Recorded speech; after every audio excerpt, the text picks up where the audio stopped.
Shalom everyone, Shalom Israel partners, and welcome to our weekly report.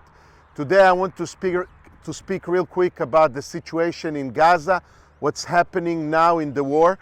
But beforehand, I want to tell you real quick about the fact that we have launched our special non-profit, our NGO, that is dedicated for the silent wolves of Golani.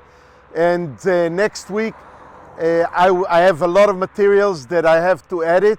So next week we're going to give you a full report about this moving evening, very, very special evening, where families of our 18 soldiers who died in the war of October, on October 7th, and the families came of the fallen, they came for this evening where we remembered, commemorated, and paid tribute to the very, very families of the soldiers, and also some of our wounded soldiers came over. It was a big event and it was televised on national television, but let's wait for next week where I'm going to give you a full report.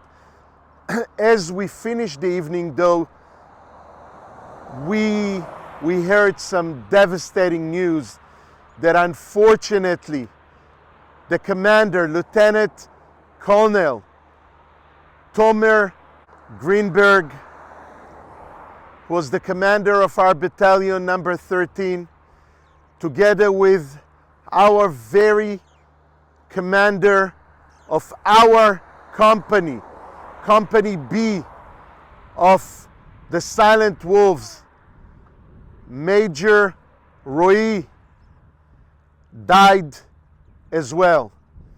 Tomer, the commander of the battalion, and the commander of our company, Tomer and Roy, they both died in a devastating attack by the Hamas in Gaza. There was a full arena of explosives and booby traps, and we lost 10 soldiers altogether at this event. 10 Israeli soldiers, amongst them a colonel and lieutenant colonel and 2 majors and multiple soldiers that died, lost their lives fighting inside Gaza against the Hamas. Israeli soldiers are moving ahead inside Jabalia, inside Sajaiya, where the terrible event occurred, inside Khan Yunis.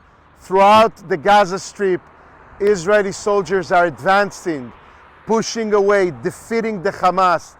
But unfortunately, we can't wage the war with the way we want it, because the American administration is limiting us, is giving bad instructions to our leaders, and we are in a catch over there. Instead of bombing first and foremost from the air, instead of taking care of the situation first with artillery, we are pushed to advance forward faster than we planned. To answer the American demands, we are forced to bring so-called humanitarian aid that is stolen and taken by the Hamas operatives, and the people are not getting it. And that's not the way to wage war.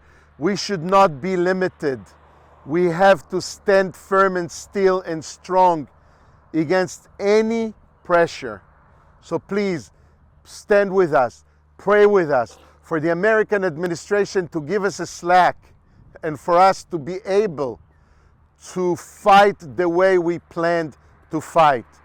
I want you to know that the whole nation is here. I'm standing, and right behind me there is a battery of Iron Dome that is protecting our town of Rehovot. It's protecting us here, and I'm standing here with my grandson. Come with me, baby, come. I'm standing here with my grandson, with Ishai, that we are watching over today as his mother is working, and we are trying our best to give them some normality, that every few hours the alarms goes off, there's sirens everywhere, and we need to run into shelter. So that's the life we're experiencing here in Israel right now. Please stand with us, keep sowing into Israel. Your help, your donation is going straight to our soldiers in the front lines right now. Your donations are helping us put together this moving evening where we commemorated and remembered the fallen soldiers, and next week you're going to see exactly where your donations are going and what we're doing with it. I love you. Shabbat Shalom, Doobie from Israel.